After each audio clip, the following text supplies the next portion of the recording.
Buenas compañeros y docentes. Este día a nosotros nos corresponde hablar sobre el tema número 36, que son la respuesta inmune a las infecciones micóticas. Tenemos lo que son las generalidades. En las últimas 3 décadas, la incidencia de las micosis ha aumentado significativamente por la aparición del síndrome de inmunodeficiencia adquirida, es decir, el SIDA. Por uso de agentes inmunosupresores y de fármacos citotóxicos, así como por el creciente de uso de sistemas invasivos de diagnóstico y tratamiento. La respuesta inmune es diferente según el hongo que debe atacar. Así, algunos solo son capaces de inducir enfermedades en individuos inmunocomprometidos y se les conoce como hongos oportunistas. Otros, por el contrario, pueden producir enfermedades en individuos sanos, inmunocompetentes, y se les conoce como hongos patógenos. El ser humano desde su nacimiento está expuesto y está expuesto constantemente a los hongos. No obstante, en condiciones normales, son pocas las afecciones micóticas a las que lo afectan, lo cual pone en evidencia la respuesta inmune natural contra estos microorganismos es adecuada. La iniciación de una infección micótica puede ser desencadenada por un inóculo muy grande, una vía normal de ingreso, el estado relativo de inmunodeficiencia o factores de virulencia del hongo. También tenemos la epidemiología. En Estados Unidos, en las últimas 3 décadas, la incidencia de asperglosis invasiva de criptococosis y de candidiasis se ha incrementado en un 200 y a un 400%. La mortalidad por micosis oportunista llega al 50% de los casos y en el caso de asperglosis se acerca al 90%. En Colombia estas enfermedades no son notificadas obligatorias, lo que dificulta el conocimiento de las cifras reales. Sin embargo, algunos estudios han permitido obtener datos importantes para algunas de ellas. Así, la prevalencia observada en la población general fueron de un 7,8% de neumocistosis, un 3,4% de criptococosis, un 2,9% de histoplasmosis y solo un 0,4% de paracoccidiomicosis. Para el caso de individuos inmunocomprometidos, las cifras fueron mayores a 11,1% de neumocistosis, un 6,2% de criptococosis y un 5,3% de histoplasmosis, lo que refleja el papel que desencadena la respuesta inmune en el control de las infecciones micóticas fungitivas. Tenemos lo que es la inmunopatología. Por vía aérea ingresa al organismo los agentes responsables de la histoplasmosis, plastomicosis, coccidioidomicosis y paracoccidioidomicosis, los cuales suelen iniciar infecciones pulmonares que en la mayoría de los casos las personas inmunocompetentes son controladas rápidamente. Otros hongos comunes en el medio pueden generar infección en individuos inmunocomprometidos, como son la cigomicosis, asperglosis y criptococosis. Micosis, estas de gran severidad, a través de heridas o microtraumas que pueden ingresar ciertos agentes como los causantes de la esferotricosis, cromoblastomicosis y los micetomas. Algunas especies del género Cándida normalmente se encuentran como comensales de las mucosas, pero como oportunistas. Estas pueden producir infecciones localizadas en la piel, mucosas o sistémicas si el caso inmune del hospedero se ve comprometido. Tenemos también lo que es la respuesta inmune. En la respuesta inmune tenemos la inmunidad innata. Son esenciales los mecanismos de barrera como la piel y las diferentes mucosas, es decir, respiratoria, oral, digestiva y genitourinaria, que separa los demás tejidos del medio ambiente externo. Tenemos lo que es la piel. Los dermatofitos no suelen invadir células vivas, de ahí su predilección por las células queratinizadas de la piel. Los procesos de inflamación cutánea activan la proliferación de las células y aceleran también la descamación de la piel, lo que constituye un mecanismo de barrido mecánico contra las infecciones por hongos. Los queratinocitos tienen un papel activo en la respuesta inmune, ya que reconocen diferentes moléculas del hongo y una vez activados desencadenan la producción de citoquinas y factores de crecimiento que modulan la respuesta inmune. También tenemos lo que son las mucosas. Tienen células compuestas como lisosoma, lactoferrina, calprotectina, peroxidasa y defensina, que pueden bloquear el acceso de los hongos a nutrientes, alterando su metabolismo y que permiten la obstrucción de estos microorganismos. También tenemos lo que son los lisosomas. Estos tienen la capacidad de eliminar o inhibir el crecimiento de algunas especies de cándida, criptococosis, histoplasmosis, aspergilosis y paracoccidioidomicosis, mediante sus propiedades hidrolíticas que alteran la pared de la membrana celular del hongo. Tenemos lo que es la lactoferrina. Esta limita el acceso al hierro. La calprotectina permite la unión con el zinc. La riboflavina es producida a nivel de la mucosa por la infección de algunos hongos. Y los PMNS, que es un tipo de glóbulo blanco, constituye la primera línea de defensa contra aspergilosis, cándida y rhizopus. Al fagocitarlos, inician un proceso que frenan el crecimiento de los. Tenemos lo que son los mohos residentes. Estos pueden destruir Aspergillus, Cándida y Rhizopus. Constituyen la primera línea de defensa contra Aspergillus a nivel pulmonar. Los NKS son las células asesinas naturales. Estas destruyen las estructuras celulares de hongo como Cryptococcus neoformans y Cryptococcus inmintis. Las células dendríticas fagocita a Fumigatus, Cryptococcus albicans, Cryptococcus neoformans, Histoplasma capsulatum y Malassezia furfur, y migran a los ganglios linfáticos para establecer contacto con los LST. Los ILCS, que son las células linfoides innatas, han demostrado su papel en los procesos alérgicos inducidos por Aspergillus con sinusitis crónica. También tenemos lo que son las plaquetas. Estas células reconocen moléculas en la superficie de levaduras, hifas y conidias de hongos.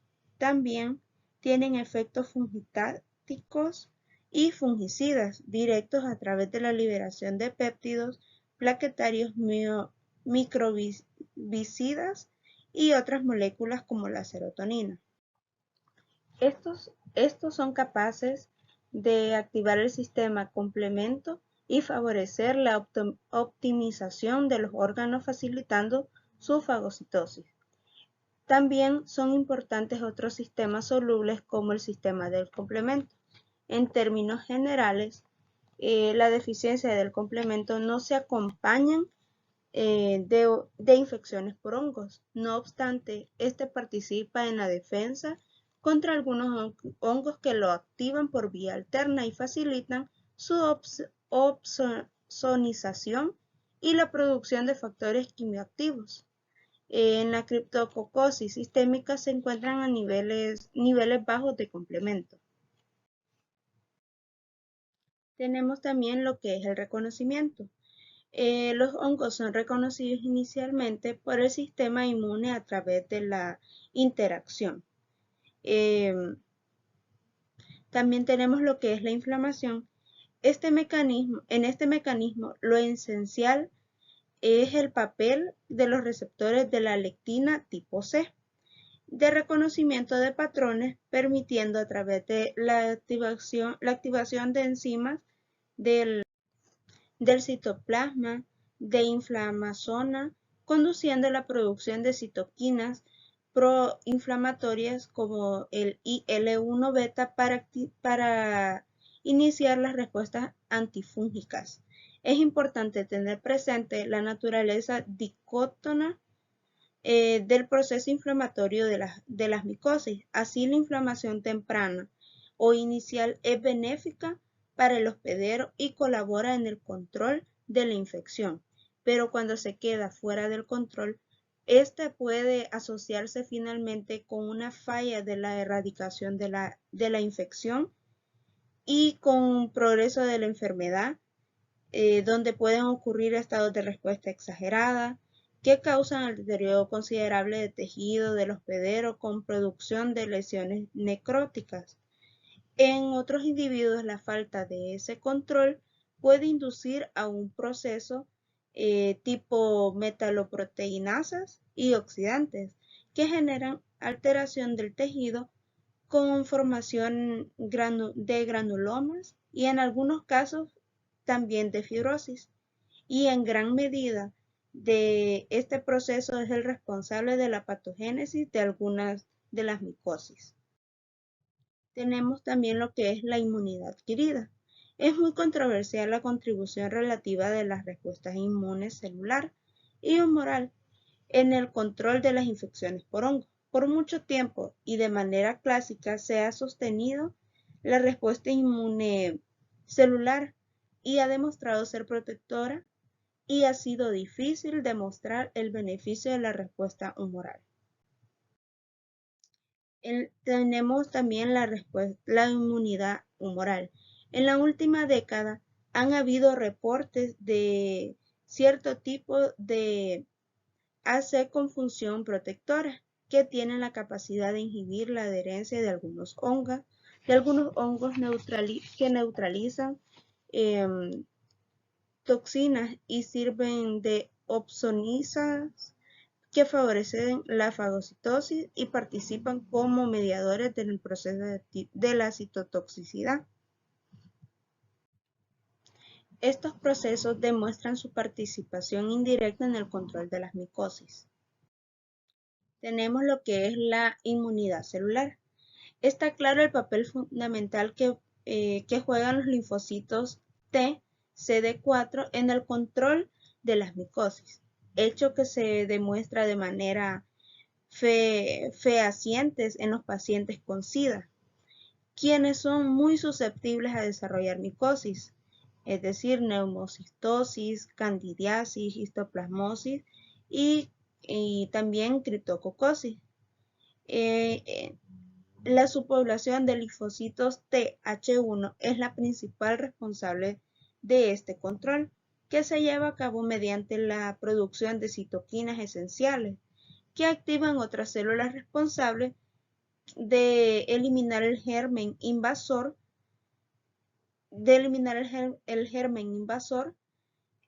por algunos de los mecanismos fungistáticos y fungicidas ya descritos.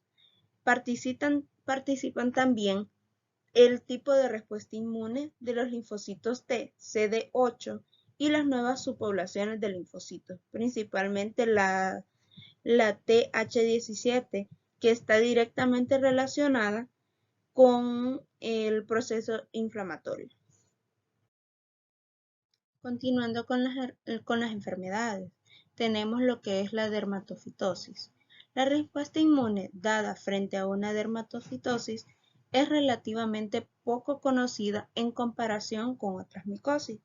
Los estudios muestran que dicha respuesta oscila desde mecanismos de respuesta inmune innata hasta aquellos de tipo humoral y celular específico. y que es esta última la responsable del control de la infección por dermatofitos. Por otra parte, la susceptibilidad a sufrir dermatofitosis crónica se asocia con estados de atopía y con hipersensibilidad de tipo inmediato.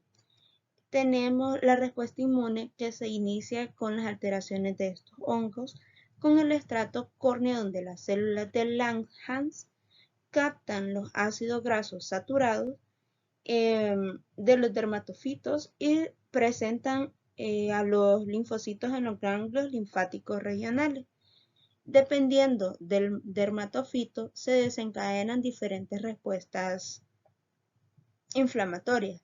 Así, por ejemplo, tenemos Arthroderma benjamie, un dermatofito zoofílico. Desencadena las respuestas inflamatorias graves en el ser humano, mientras que Trichopiton tonsuras, un dermatofito antropofílico, induce la mínima inflamación. Esto se debe a que el primero induce los queratinocitos, la producción de un gran número de citoquinas y quimioquinas, que estas son responsables de una fuente de respuesta inflamatoria.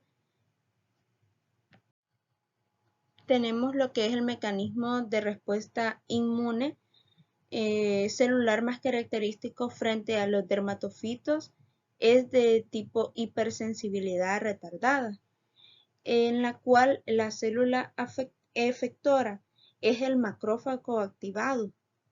Las dermatides son lesiones cutáneas que se presentan asociadas a una dermatofitosis y que ocurren en un sitio alejado de estas. Suelen presentarse en aquellas personas que tienen una fuerte reacción a la hipersensibilidad retardada a la infección micótica. En esta imagen podemos observar en una de las manos y en los dos pies el síndrome dermatofítico. La aspergilosis. La aspergilosis es la infección micótica oportunista más frecuente en los pacientes con enfermedad granulomatosa crónica o con fibrosis quística, así como en trasplantados de riñón. La mayoría de las veces estas infecciones aparecen en hospederos granulocitopénicos e inmunocomprometidos. Se producen por inhalación de conidias o de esporas. Los conidios de aspergilosis fumigatus pueden unirse a la ficolina a través de los residuos de fucosa manosa y acetilglucosamina. Este se activa por el sistema de complemento de vía de lactina e induce la producción de neumocitos tipo 2. Los pacientes con infección pulmonar presentan altos niveles de ficolina en comparación con individuos sanos, siendo como posible marcador de este tipo la infección los mohos alveolar que rápidamente fagocitan estas estructuras e impiden su transformación en linfas. Si las conidias escapan y estas logran germinar, no pueden ser fagocitadas dado por el tamaño de las formas vegetativas. Estas son atacadas por un tipo de glóbulos blancos que las rodean y se degradan sobre ellas. Los humanos podemos inhalar cientos de conidias diariamente. Sin embargo, la mayoría de personas no desarrollamos enfermedades ni presentamos evidencias de una respuesta inmune adquirida contra los hongos del género Aspergillus o por zigomicéticos. Esto sugiere que en condiciones normales la respuesta inmune innata es suficiente para controlar este tipo de infecciones. Así, la defensa inmune contra estos microorganismos involucran varios componentes innatos, como las células mediadoras y las moléculas con actividad. Las micosis de animales y humanos causadas por hongos oportunistas del género Aspergillus en especies Aspergillosis fumigatus, Aspergillosis niger y Aspergillosis flavus, que estas causan un 95% de las infecciones. Pueden provocar enfermedad pulmonar alérgica o invasiva, aspergiloma diseminada al sistema nervioso central u otros órganos, o localizarse en otomicosis, onicomicosis, queratitis y mesotoma. En personas inmunodeficientes es sistémica o puede ser mortal. La frecuencia de estas afecciones en los pacientes que reciben esteroides se deben a la interferencia de los esteroides con la adecuada producción de alguna de las enzimas tóxicas para los órganos. Generalmente estas están sintetizadas en los MOS. La diabetes, posiblemente por la alteración que induce en el funcionamiento de los MOS, es una de las enfermedades más frecuentes asociadas con estos. El uso de los fármacos citotóxicos pueden inducir la leucopenia, predisponen igualmente a la aparición de esta micosis. Con la germinación de conidias, estas alteran su membrana y permiten la activación del complemento, con lo cual son atraídos los glóbulos blancos que ignoran la presencia de las conidias y no los germinan. En el árbol respiratorio, los glóbulos blancos son más importantes que los MOS en la defensa contra los hongos. El 90% de los pacientes con aspergillosis broncopulmonar alérgica se da una reacción intradérmica positiva contra Aspergillosis fumigatus. La respuesta inmune contra estos dos patógenos está dada principalmente por los mecanismos no específicos de defensa. Tenemos lo que es la cigomicosis. Estas micosis se originan por hongos oportunistas del orden Mucorales, principalmente por los Rhizopus, Absidia, Mucor y Rhizomucor. Estas causan trombosis y es de evolución aguda, por lo general mortal. Es una enfermedad aguda y mortal. Casi nunca se diagnostica en vida, más que todo se diagnostica cuando ya han fallecido los pacientes.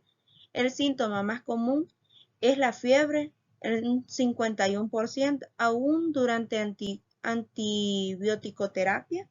Las manifestaciones clínicas dependen de la vía de entrada del hongo y de la enfermedad predisponente, pero desde el punto de vista morfológico casi siempre se observan datos característicos como isquemia y necrosis. Siguiendo con las enfermedades, tenemos la blastomicosis. La blastomicosis es una enfermedad sistémica crónica de origen respiratorio que se propaga a la piel y ocasionalmente al tejido subcutáneo de los huesos. Esto ocurre predominantemente en Norteamérica. Es producido por el hongo Blastomyces dermatitis, que induce una gran respuesta inflamatoria con supuración y formación de granulomas. El mecanismo de defensa contra este hongo no está adecuadamente esclarecido. Cuando las conidias son inhaladas y llegan al alveolo pulmonar, se observa una resistencia innata inmediata. Los glóbulos blancos y los MOS pueden fagocitar y matar la conidia. Sin embargo, si esta conidia logra evadir, esta respuesta se transforma en levadura. Y las células fagocíticas no logran, por lo general, contener la infección, dado los mecanismos de resistencia del hongo a los procesos oxidativos y no oxidativos de los fagocitos. También tenemos que la inmunidad celular parece ser el mecanismo de defensa más importante. En la imagen podemos observar, en la imagen con la letra A, la blastomicosis, lesión temprana en un antebrazo, y en la segunda imagen podemos observar la lesión ulcerosa infantil, un segundo caso mexicano. Tenemos también lo que es la coccidioidomicosis. La coccidioidomicosis es una afección producida por la inhalación de artroconidias del hongo difórmico coccidioides, Coccidioides immintis o Coccidioides posadaci, patógeno respiratorio que puede causar enfermedades tanto en individuos normales como inmunocomprometidos. Por lo general, se limita a los pulmones, pero puede diseminarse a otros órganos y sistemas.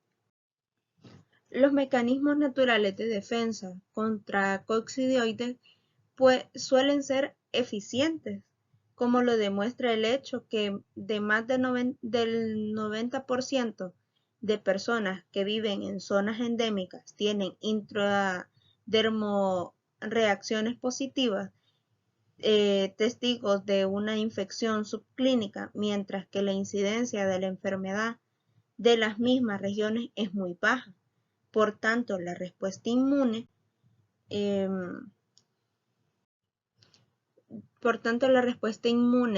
humana durante la infección primaria de coccidioidomicosis está íntimamente involucrada con el desarrollo de hipersensibilidad retardada y la inmunidad celular.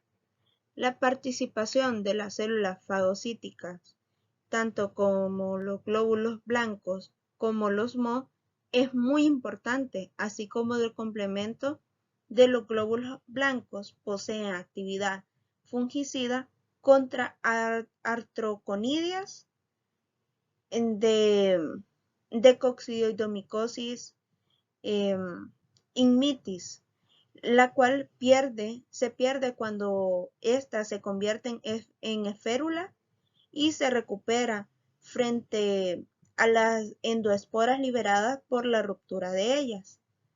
Estas son capaces de captar e internalizar las esférulas del hongo y procesarlas frente a su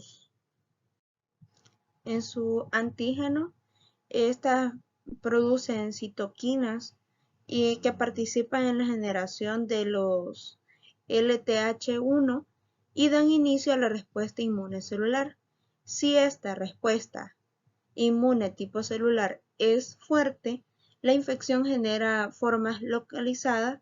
En cambio, las formas crónicas y progresivas de la micosis ocurre si hay una depresión de la inmunidad celular.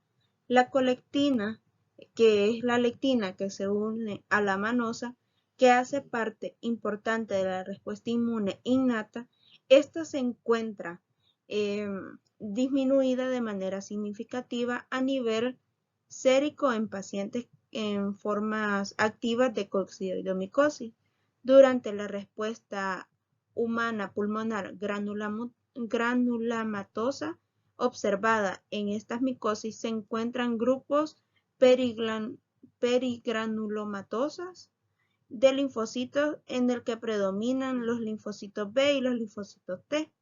Igualmente se encontró que el receptor de la manosa, así como el TLR2 y TLR4, pueden tener un papel en el reconocimiento de antígenos glicosilados. Es de anotar que en los pacientes con coccidioidomicosis, estos desarrollan con mucha frecuencia eritema nodoso con o sin eritema multiforme, el cual se ha pensado representar de una respuesta de tipo hipersensibilidad retardada. Podemos observar en las imágenes, en la primera imagen podemos observar las lesiones verrugosas faciales que se da por la coccidioidomicosis, y en la segunda imagen podemos observar las lesiones nodulares que también son causadas por coccidioidomicosis. Buenas tardes, doctora Leiva. Buenas tardes, compañeros. Dándole continuidad al tema de respuesta inmune a infecciones micóticas que ya nuestra compañera Sofía ha iniciado, yo les hablaré sobre lo que es la criptococosis. Primero vamos a decir que la criptococosis es una micosis oportunista causada por una levadura encapsulada.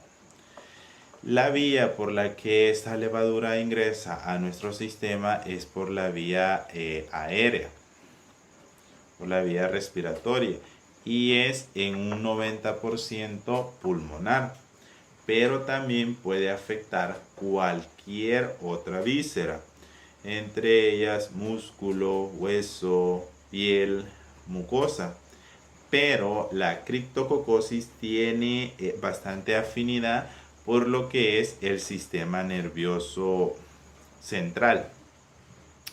En la diapositiva observamos que la criptococosis es producida por una levadura del género Cryptococcus, que este a su vez se clasifica como Cryptococcus neoformans o Cryptococcus gattii. La especie del Cryptococcus neoformans tiene dos variedades. La Cryptococcus neoformans variante Grubby. La otra variante es la Cryptococcus neoformans variante Neoformans. La Cryptococcus variante Grubby tiene capacidad para crear lo que es enfermedad grave, especialmente en pacientes inmunocomprometidos. Es decir, más que todo en aquellos pacientes que están padeciendo enfermedades que comprometen al sistema inmune, como el caso del SIDA, o pacientes que están siendo tratados con quimioterapia. Su principal manifestación clínica es la meningitis, que suele ser en su caso fatal. Como observamos en la imagen izquierda de la diapositiva, podemos observar una meningitis causada por Cryptococcus neoformans. Por otra parte, la especie de Cryptococcus gattii fue descrita más recientemente. Se encuentra en regiones tropicales y templadas y está asociada a infecciones con hospedaderos inmunocompetentes. Podemos observar en la imagen de la izquierda, y esa afecta más que todo al área pulmonar. En la siguiente diapositiva se nos presenta que estas levaduras presentan varios factores de virulencia que le permiten evadir la respuesta inmune del hospedero, y entre ellas se nos mencionan 5 factores. El primero que se nos menciona es la presencia de lipopolisacárido del tipo glucuronoxilamanano. Cuando hablamos de un lipopolisacárido, es el mayor componente de la membrana externa de las bacterias gram negativa, que está en la bacteria desempeña una importante función en la activación del sistema inmune y constituye un antígeno superficial. Luego lo clasifica o que pertenece al tipo glucuronoxilamanano. La glucuronoxilamanana actúa como factores de virulencia. Cuando nos referimos a factores de virulencia, nos referimos a lo que es moléculas producidas por patógenos que le permiten crecer dentro del hospedador. Entonces, vamos a decir que estas moléculas de la criptococosis están cubiertas o tienen ese escudo del lipopolisacárido que le impide que sea fagotizada y más que pertenecen al tipo de la glucuronoxilamanano, que esta va a estar secretando moléculas que le van a permitir crecer dentro del hospedador. A la vez es considerado como un antígeno timo independiente tipo 2. Luego se nos presenta la GXM, que es glucoroxilamanano. Y se dice que es antifagocítica e inmunosupresora. Cuando dice antifagocítica, pues sabemos que es porque impide la fagocitosis y la migración de leucocitos y genera lo que es la supresión de los linfocitos T. Los linfocitos T ayudan a proteger al cuerpo de infecciones y a combatir el cáncer. Luego se nos presenta lo que es la secreción de la proteína, la secreción de una proteína. Sabemos que estas levaduras pues están bien equipadas, para evadir toda la respuesta que nuestro sistema inmune va a dar. Esta proteína APP1, como podemos leer ahí, que es Antipathosis Protein 1. La Cryptococcus neoformans produce una proteína antifagocítica que inhibe la fagocitosis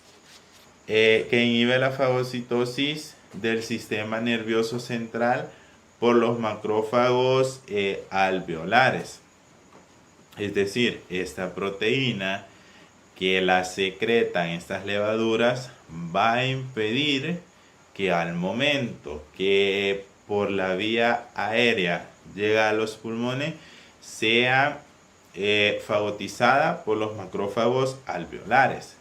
Luego tenemos lo que es la capacidad de producir levaduras titánicas o gigantes, resistente a lo que es la fagocitosis. Pues bueno, como ya escuchamos, todas las moléculas que esta enfermedad crea son tan grandes que no pueden ser fagotizadas. Y por último tenemos lo que es la producción de melanina, que neutraliza los péptidos antimicrobianos. En el caso de la producción de lo que es melanina, esta lo que va a hacer es evitar la producción del factor necrosis tumoral por macrófagos, que esto es necesario para generar una respuesta inmune celular. La Cryptococcus neoformans es un patógeno humano ambiental que causa meningoencefalitis potencialmente mortal. Luego, en la siguiente diapositiva podemos observar dos imágenes, pero primero se nos dice que también se sabe que en pacientes con fungemia, es decir, con presencia de hongos ya en nuestro sistema, y en este caso de hongos del tipo Cryptococcus, muestran niveles reducidos de C3 del factor de la vía alterna del complemento. Adicionalmente, estudiando lo que son secciones de cerebro en pacientes con meningitis criptococócica, se ha observado la ausencia del factor 3 que sirve de oxonina unida a la levadura.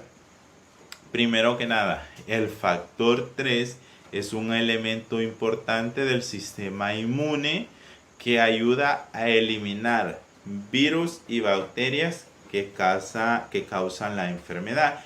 Y si escuchamos y si vemos la diapositiva nuevamente, se nos dice que en las secciones de cerebros de pacientes que han fallecido por criptococosis se ve que está ausente el factor 3, es decir, que no está la presencia de este factor, por ende no hay eliminación ni del hongo ni del virus.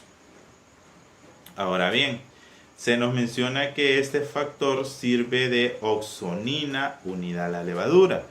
Cuando se nos menciona el término oxonina, se refiere a lo que es una molécula que se une a células para facilitar su fagocitosis por célula fagocitadora. Es decir, si el factor 3 estuviera funcionando, el factor 3 se opsonizara o se uniera a lo que es la levadura para que, estando unida, los macrófagos la reconocieran y pues la fagotizaran. En este caso estamos hablando del sistema nervioso central del cerebro, serían las células dendríticas. Si observamos en la imagen del lado derecho, vemos una imagen animada de lo que es una meningitis. Si vemos, primero está una meningitis normal que no tiene ningún daño. Luego se nos observa una meningitis que está con el círculo negro, que es decir, si vemos esa área del cerebro se ve como que se ve roja. Es porque las bacterias, en este caso sería un hongo, ya está ocasionado ahí. Y si vemos en la imagen del lado izquierdo, que es un cerebro humano, podemos notar todos los bordes necrolizados que tiene. Todo eso es a causa de el hongo. En la siguiente diapositiva se nos presenta lo que es las células que juegan un papel importante en la eliminación de levaduras que llegan por vía respiratoria. En este caso, las primeras serían las células dendríticas, porque estas funcionan como principales células presentadoras de antígenos para este microorganismo e inician y modulan lo que es la respuesta inmune adquirida. La inmunidad celular constituye el principal mecanismo de defensa, ya que controla la diseminación de hongos. Luego, cuando el hongo de la criptococosis, en este caso la levadura, es inhalada, pues es obvio que va a llegar a los pulmones. Los primeros que van a interactuar contra esta levadura de este hongo van a ser los macrófagos residentes o macrófagos alveolares. De esta interacción hongo-macrófago dependerá el curso de la infección. Es decir, si la infección es leve. Los macrófagos lo van a fagotizar rápido. Luego vemos también lo que son las células natural killer. Esas las podemos ver al fondo de las imágenes derecha, y sabemos que las células natural killer son unas asesinas naturales. Eliminan espontáneamente las células tumorales y las células infectadas con patógenos, es decir, estas van a eliminar todo. Podemos notar también los macrófagos.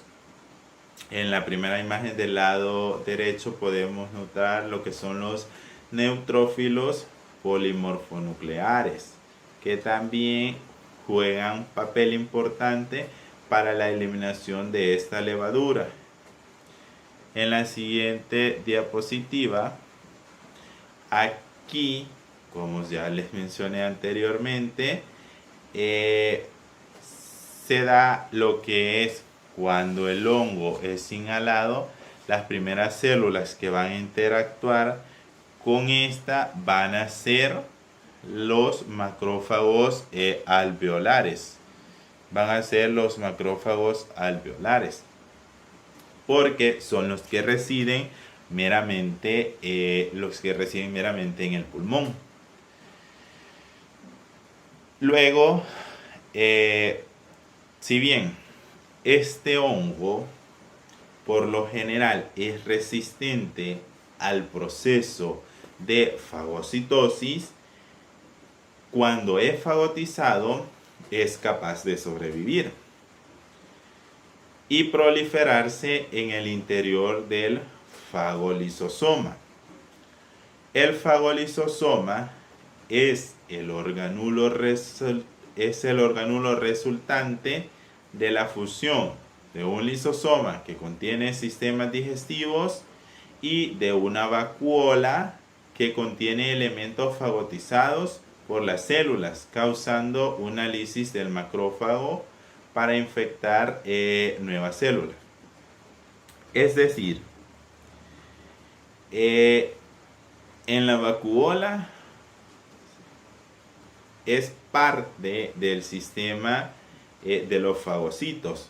Es decir, el fagocito viene, engulle o devora, se come a este hongo, es depositado a esa bolsa que supuestamente ya tendría que estar muerto en esa vacuola, pero este tiene la capacidad de sobrevivir en esa vacuola y de proliferarse para volver a contaminar nuevas células. Está bastante complicada estas micosis.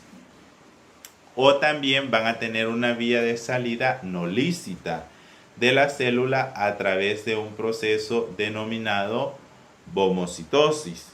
Cuando nos referimos a bomocitosis, en términos sencillos, pues es decir, que la célula va a expeler o a vomitar el hongo.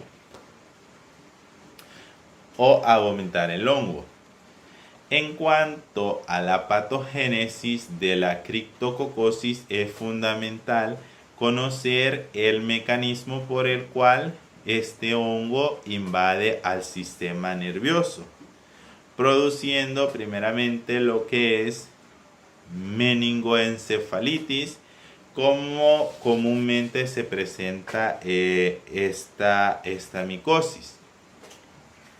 Bien, ¿cómo afecta o cómo es que contamina este hongo al sistema nervioso? Pues hay pruebas tanto para la invasión directa de las células endoteliales de los vasos que recubren al cerebro, y hay un mecanismo denominado caballo de Troya. Cuando mencionamos caballo de Troya, pues damos allá un paseo por Grecia y retomamos esa esa literatura del significado del caballo de Troya. Y pues es cuando el rey de Ítaca quería tomar Troya, pero Troya estaba con un, ¿cómo decirle? Con un batallón bastante fuerte. Entonces no había manera de que el rey de Ítaca pudiera ingresar. Pero vino él y se inventó crear un caballo enorme de madera, en el cual dentro del caballo ingresó a sus mejores guerreros para que no los descubrieran. Y fue así como se guió supuestamente ese caballo a Troya. Troya vio las puertas, el caballo ingresó, cerraron las puertas y resulta que estando ya dentro de Troya, los soldados salieron y atacaron Troya. Pues bueno, sépanlo que este hongo, la Cryptococcus, utiliza ese mecanismo. Es decir, donde el hongo entra al sistema nervioso después de la ingestión por parte del fagocito. Lo que les expliqué antes. El fagocito encuentra a lo que es el hongo, se lo come y supuestamente el fagocito ya lo destruyó. Resulta y resalta que dentro de la vacuola el hongo ha sobrevivido, está ahí para en cualquier momento salir, como antes se los mencioné, o por la vía no lícita de la bomocitosis. Entonces, así es como funciona el mecanismo del caballo de Troya en la criptococosis. Luego tenemos la siguiente diapositiva. Pasamos ya a hablar meramente de lo que es otra enfermedad, en este caso la histoplasmosis. Vamos a decir que la histoplasmosis es una micosis sistémica que afecta al sistema reticuloendotelial, donde se transforma en levadura dentro del pulmón. La mayoría de estas micosis que yo voy a hablar son pulmonares, pero no solo van a afectar al pulmón, sino que tienen la capacidad de afectar tanto cutánea como otros sistemas, como otras vísceras también. Entonces, dentro del pulmón, en donde ocasiona un proceso que es el separado, en el 90 al 95% de los casos, esto es superado. Es decir, ocurre todo este proceso de contagio de la histoplasmosis, presenta sus síntomas, el paciente es tratado, es medicado, pero es medicado y por ende este proceso es fácil de superar. Es más difícil en pacientes con inmunodeficiencia. Al no ser tratado, puede producir afección pulmonar grave, pericarditis y fibrosis muscular y por último lo que es la muerte. Si observamos en la diapositiva, en la primera imagen vamos a observar lo que son los pulmones. Luego observamos lo que es una histoplasmosis cutánea, meramente de lo que es la cavidad oral. Se nos dice que la histoplasmosis es producida por un hongo dimórfico, Histoplasma capsulatum, que vive en el suelo y cuyas micronidias, al ser inhaladas desde el aire por el hospedador, llegan al alveolo pulmonar. Las formas clínicas que se curan espontáneamente pueden quedar microorganismos latentes que se reactivan en afecciones con inmunodeficiencia. Es decir,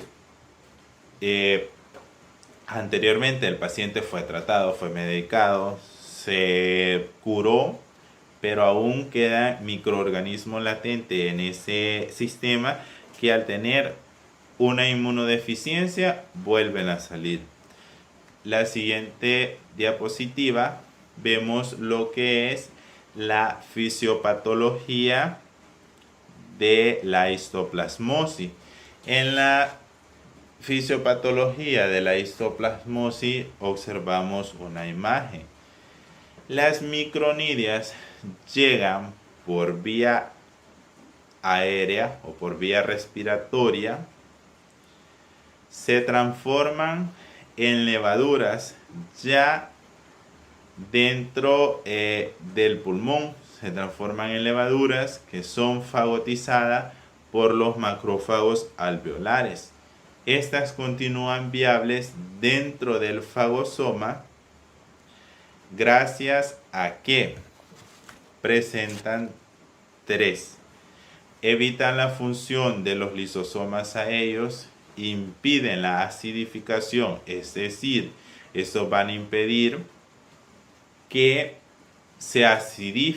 se haga ácido el ambiente donde ellos están, en este caso los neumocitos, el líquido intersticial de los pulmones, todo esto sabemos que son mecanismos que también tiene el sistema en cuanto a lo ácido. Entonces esta va a evitar que eso pase.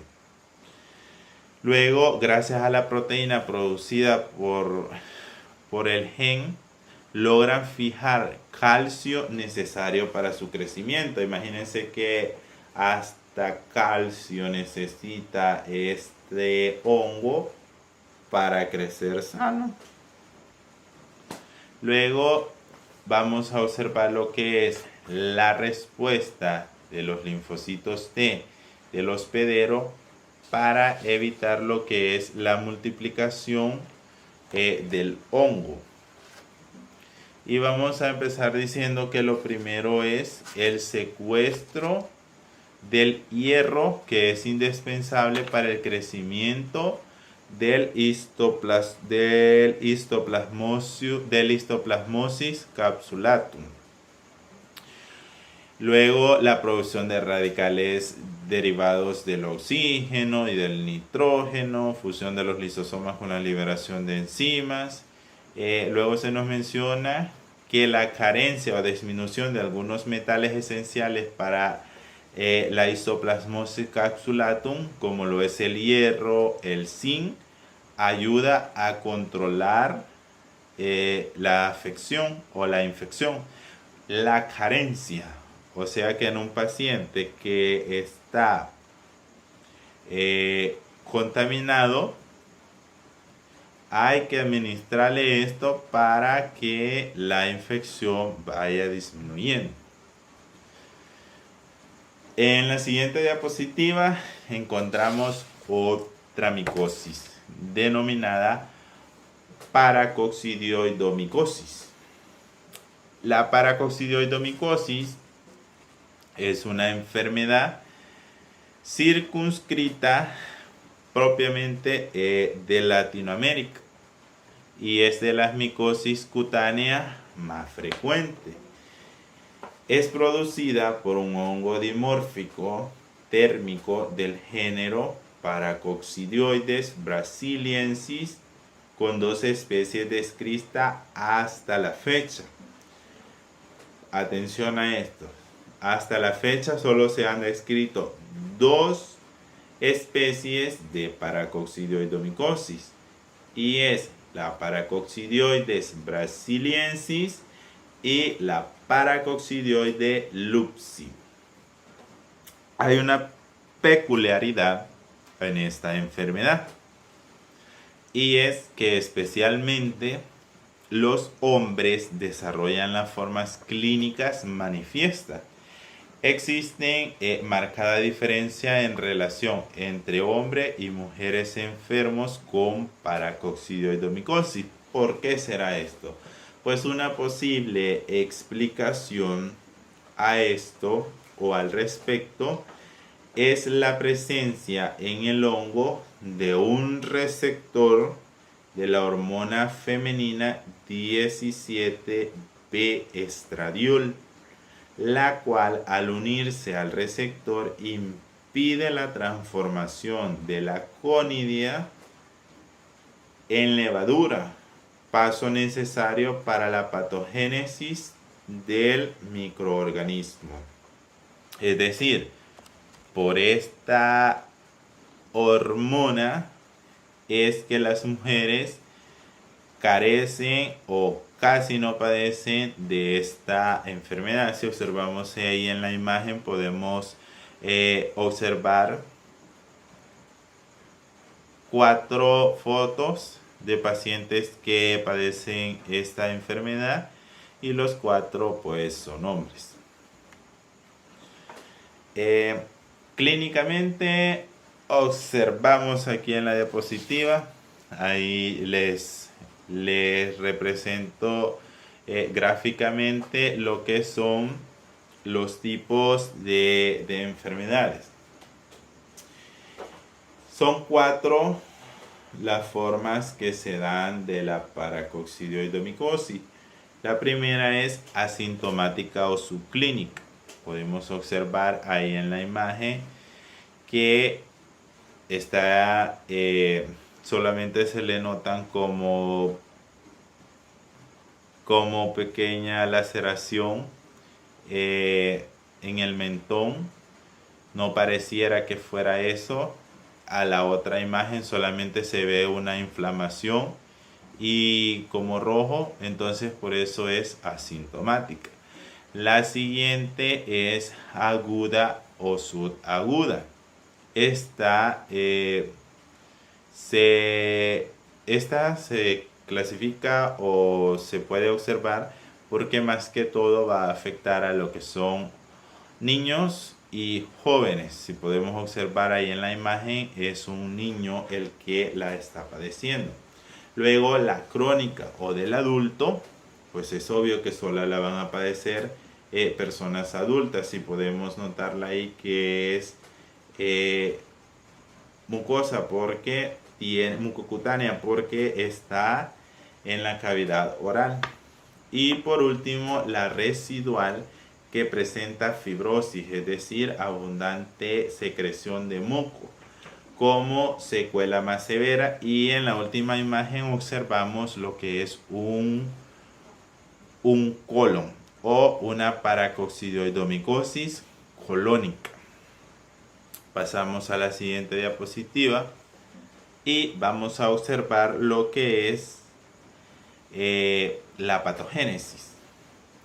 La conidia producida en la fase micelial del hongo es considerada la partícula naturalmente infectante en el primer caso al ser fagotizada y el segundo auspiciando su dispersión en los tejidos y localización tanto extra como intracelular. Ahí podemos ver la imagen. Luego, en la defensa inmune contra el hongo participa la inmunidad innata y la inmunidad adquirida, tanto la humoral como la celular. Vemos la imagen que está ahí del lado derecho y vamos a ver que está representando lo que es una inmunidad innata y una inmunidad adquirida. La innata pues es con la que nacemos, la que obtenemos a través de la leche materna, y la provocada o adquirida es la que se da a través de sueros y de vacuna. También juegan parte importante nuevamente los neutrófilos polimorfonucleares, los anticuerpos, los macrófagos y las células natural killer. En la siguiente diapositiva leemos que se nos dice que la respuesta humoral es de tipo policiclónica. con la producción de antígeno G, antígeno A, de inmunoglobulina G, inmunoglobulina A, inmunoglobulina M y aún inmunoglobulina E. Estos anticuerpos juegan un papel importante al potencializar la acción de los fagocitos. Su generación parece estar relacionada con una respuesta inmune por cuanto se inicia con una inflamación e infiltrado leucocitario. Luego hay una generación de citoquinas y finalmente de tejido conectivo y dispositivo fibroso de colágenos. En la siguiente diapositiva pasamos a lo que es otra micosis y vamos a hablar de la neumocitosis.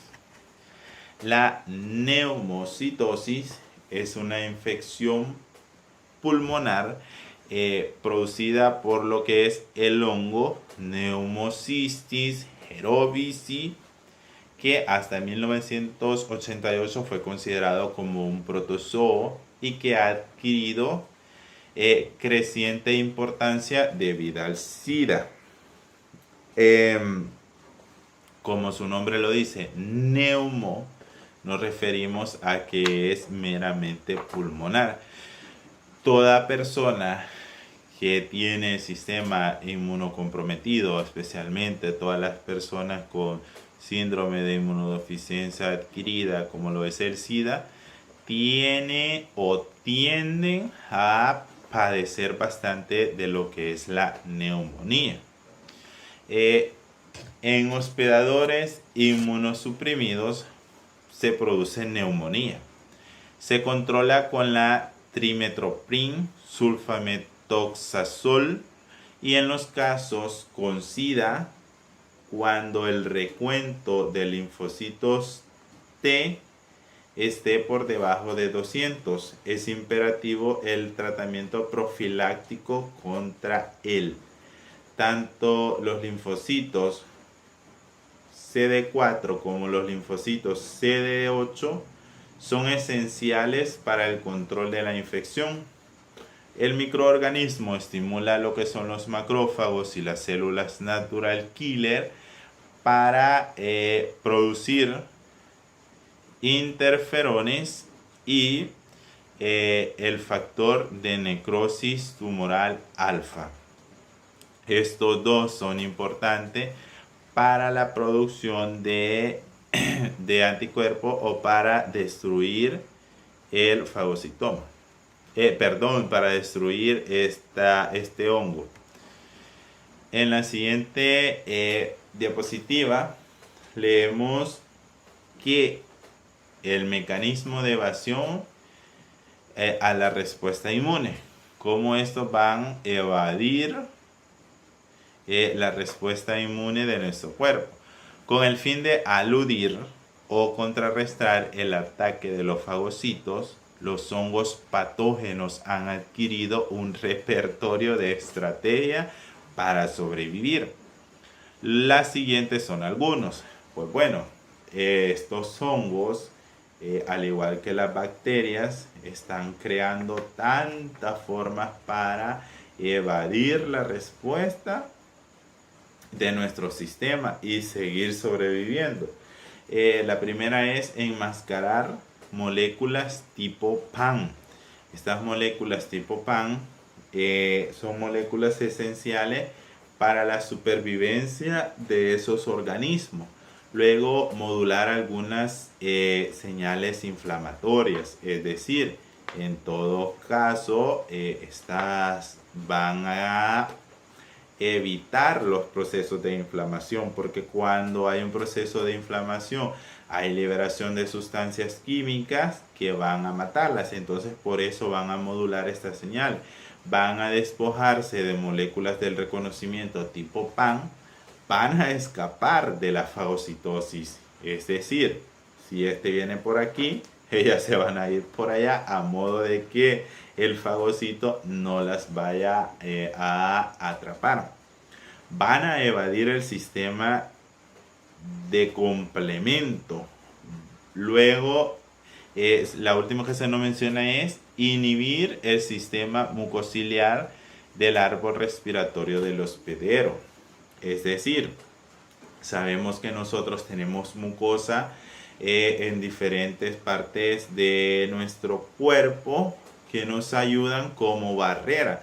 Tenemos la mucosa nasal, la mucosa esofágica, tenemos la mucosa en nuestros intestinos, tenemos mucosa en el árbol respiratorio, es decir, todos los alvéolos tienen moco para que las bacterias se adhieran ahí, pues estas que creen que lo van a inhibir, lo van a pasar y ni tan siquiera se van a pegar en ese moco que supuestamente es para evitar este proceso. Bien, en la siguiente diapositiva vamos a encontrar lo que es el impacto de los antimicóticos en los receptores tipo TOL. Los antimicóticos son fármacos que van a actuar sobre componentes del sistema innato. Es decir, al igual que los antibióticos nos ayudan a una cosa, pero nos dañan en otro. Los antibióticos pues nos dañan la flora normal que nosotros tenemos en nuestro organismo, pues los antimicóticos van a actuar sobre el sistema inmune innato. Es decir, todo el sistema con el que nosotros ya nacimos de defensa para controlar los hongos, al ser tratado con estos fármacos, estos van a ser destruidos o van a ser dañados. Dicha interacción es sinergística, es decir, ocupa de dos para que se lleve a cabo. Luego tenemos la triple interacción entre el hospedero, los hongos y la microbiota. Hay una relación hospedero-hongo, es decir, nosotros en nuestro cuerpo tenemos hongo y es el que voy a mencionar después de esto. Todos tenemos partículas de este hongo en nuestro cuerpo, pero no nos está ocasionando daño. Hay una relación hospedero-hongo. Y luego hay una disbiosis microbiana.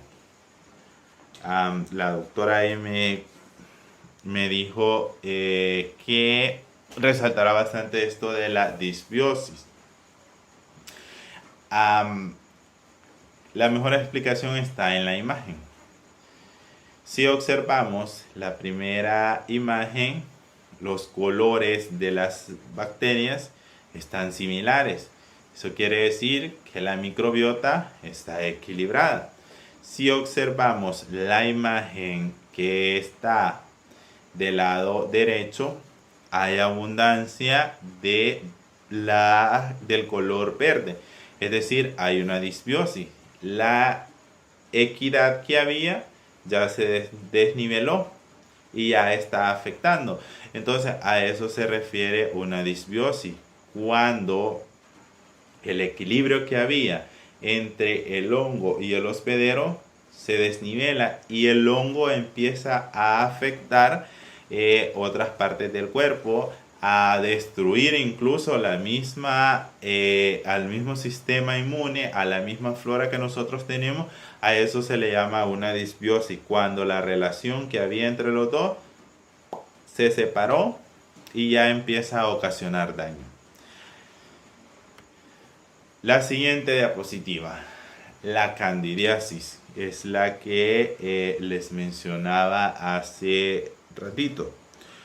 La candidiasis es considerada como una de las primeras señales del deterioro inmunológico en un determinado hospedero que la sufre con frecuencia o de manera muy severa. Por ello se cataloga el género Cándida como el oportunista por excelencia, lo que les mencioné antes. Van a aprovechar la mínima depresión del sistema inmune para empezar a atacar. Y la candidiasis se le conoce como la enfermedad del enfermo. Es decir, nosotros en nuestro cuerpo tenemos pequeñas cantidades en diferentes partes de nuestro cuerpo, como lo es en la boca, como lo es en el caso de las mujeres en la vagina, lo tenemos en nuestro tubo digestivo, en nuestro tubo respiratorio. Ahí está, estas pero no están ocasionando daño, solo están esperando la mínima disminución o la mínima afección al sistema, al sistema inmune para ser atacado.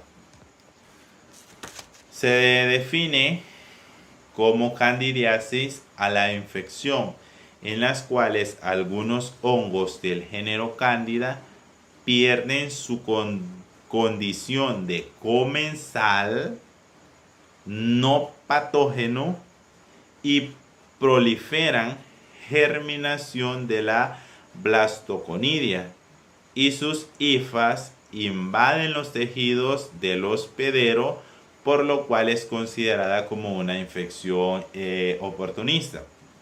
En el caso de nosotros que tenemos nuestro sistema inmune sano, que no tenemos inmunocomprometido ni nada de eso, el hongo de la candidiasis nosotros lo tenemos como comensal, es decir, está ahí pero no está ocasionando ningún daño, pero al nomás tener la oportunidad lo va a ocasionar. La siguiente diapositiva se nos presenta o se nos habla un poco acerca de lo que es la epidemiología. La candidiasis invasiva se presenta principalmente en pacientes hospitalizados, de preferencia a aquellos que están internados en unidades de cuidados intensivos o en la UCI. Ocupa el cuarto lugar de agentes etiológicos de septicemia nosocomial después de la Staphylococcus coagulasa positivo. Es decir, la candidiasis está en todo nuestro cuerpo.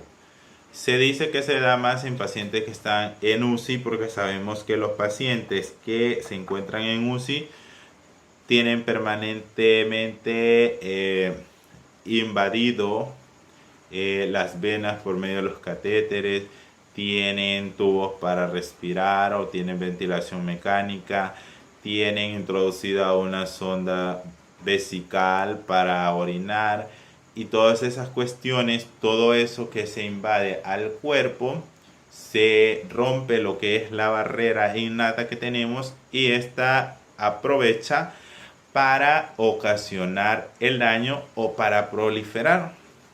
En la ecología, la cándida es ubicada y está ampliamente extendida en toda la naturaleza. La candidiasis la vamos a encontrar en todo. Se ha aislado en el suelo, se ha aislado en medios hospitalarios, en el ser humano, en animales y en alimentos. O sea, la candidiasis está en todas partes. Pero como les he venido mencionando, ahí está, pero no ocasiona ningún daño.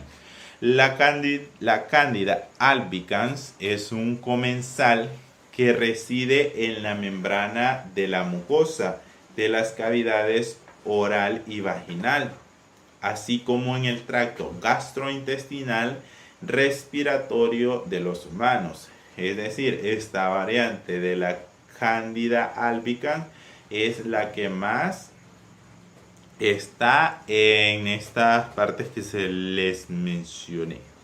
En la siguiente diapositiva, normalmente es inofensiva en el hospedador sano, pero su patogenicidad se dispara en el hospedero inmunocomprometido. La principal fuente de afección es por vía endógena. También puede transmitirse de persona a persona y predisponen a la infección diversos factores, entre ellos podemos leer que está en primer lugar lo que es el factor del hospedero. Se puede ser genético o adquirido. Cuando nos referimos a factores del hospedero, nos referimos a recién nacidos, a mujeres en periodo premenstrual, en embarazo, a pacientes obesos, pacientes desnutridos, pacientes con diabetes, pacientes alcohólicos, pacientes con síndrome Down, pacientes que están en la unidad de cuidados intensivos y todo lo demás que tenga que ver con esto, ellos tienen mayor riesgo a padecerla. Luego tenemos los factores ambientales, entre los cuales se nos menciona la humedad, el calor, la maceración crónica de tejidos y el uso de dispositivos invasivos. Bueno, en este caso de los factores ambientales se nos menciona lo que son las comisuras bucales, las comisuras bucales en los ancianos y las prótesis dentarias mal ajustadas. También en esto de los factores ambientales van el uso o el tratamiento de antibióticos y personas que están pasando por procesos de quimioterapia. Vuelven a estos factores ambientales el uso de dispositivos médicos invasivos, es decir, como les mencioné antes, el uso de catéteres permanentes, el uso de sonda, pacientes que se están realizando la hemodiálisis. Todos ellos tienden a tener mayor probabilidad de sufrir lo que es la candidiasis. En la siguiente diapositiva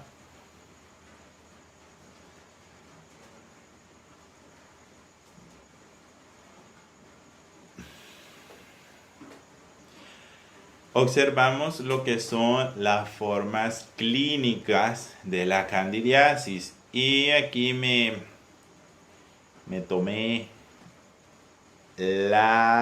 ¿cómo decirles? No la molestia, sino el tiempo de detallarlas con imágenes, cada una de las formas clínicas de la candidiasis. La primera forma clínica que podemos observar es la candidiasis cutánea, es decir, la candidiasis que se va a observar en todo el cuerpo. Podemos observar que se ve edematizado toda la parte del tórax de la persona que la está padeciendo. Luego tenemos candidiasis de pliegues o intértrigos. Cuando nos referimos a la candidiasis de pliegues, nos referimos a axilas, a pliegues de aquí del brazo, en el cuello, en los pliegues vaginales, en los pliegues perianales, en los intértrigos de los dedos, tanto de la mano como de los pies. Todas estas zonas también son propensas a desarrollar lo que es candidiasis cuando estas no tienen un buen aseo, llamémoslo así, que la humedad, que todas esas otros factores pueden afectar. Luego está la onicomicosis. Y podemos observar ahí la mano del pacientito. Bueno, no la mano, sí se ve solo el dedo pulgar que tiene dañada la uña. Luego la candidiasis mucocutánea. Ahí podemos observar que está afectando en ese caso los senos de la paciente. Los tiene bien dañados, bien como necrolizados. Todas esas partes afectan la candidiasis. Luego tenemos el muget oral. Este muget oral se caracteriza porque más que todo se da en niños y este puede comprometer también lo que es el esófago. Si podemos observar ahí la lengüita de los niños, está como blanquecina y eso es la candidiasis. Luego tenemos la candidiasis gastrointestinal y esta se va a dar meramente en lo que son los intestinos. Y podemos ver en la primera imagen medio se ve blanquecino, ya en la segunda imagen sí se nota todo lo blanco, todo lo lechoso que tiene, que es la candidiasis meramente en el intestino. La siguiente diapositiva. En la siguiente diapositiva observamos la candidiasis vulvovaginal y es meramente de la parte del aparato femenino, que es en la vulva. Podemos observar todo lo cremoso, todo lo blanco que se ve, y al igual al hacer la citología se va a observar todo el cérvix, todo el cuello del cérvix, que está rodeado de eso blanco que es la candidiasis. Luego tenemos la balinitis. La balinitis es propiamente de nosotros los hombres porque se da únicamente en el glande y aparecen como esos puntos blancos que al inicio aparecen solo como puntitos rojos y luego se van haciendo. Esto provoca que el glande se inflame y que el prepucio se retraiga para atrás, provocando resequedad en todo el glande y pues obviamente dolor. Luego la candidiasis congénita, pues como lo dice congénita, nace al momento que el bebé nace, la mamá está contaminada, está con la candidiasis, pues por una contaminación vertical. Al momento de pasar por canal de parto, el bebé la adquiere. Luego tenemos la candiduria. La candiduria es la presencia de hongos del género Candida en la orina y esta indica una colonización y no una infección. Y luego las candidemias, que es la presencia del hongo de la cándida en sangre. Luego tenemos ya la última diapositiva, que es la respuesta inmune, y esta, dependiendo de la forma clínica como se presenta en la candidiasis, se tiene la respuesta inmune característica. La respuesta inmune de la candidiasis vaginal es causada como una infección vaginal que afecta únicamente a mujeres entre 20 y 30 años. Factores psicosociales, particularmente el estrés, afecta. Se asocia a la respuesta agresiva de los neutrófilos polimorfonucleares que infiltra lumen vaginal. La protección parece deberse a una respuesta no inflamatoria. Luego tenemos respuesta inmune a la candidiasis orofaríngea. Esta se da por la deficiencia tanto de la respuesta inmune innata como de la adquirida. Los pacientes presentan una deficiencia a nivel de la saliva de péptidos antimicrobianos como la beta-defensina 2 y las histaminas. Tienen reducida actividad fúngica y hay sobrecolonización local de la cándida.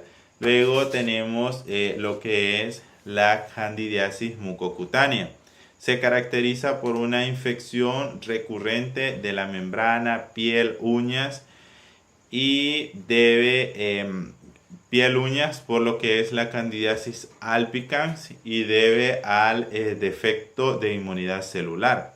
Y por último tenemos la invasora.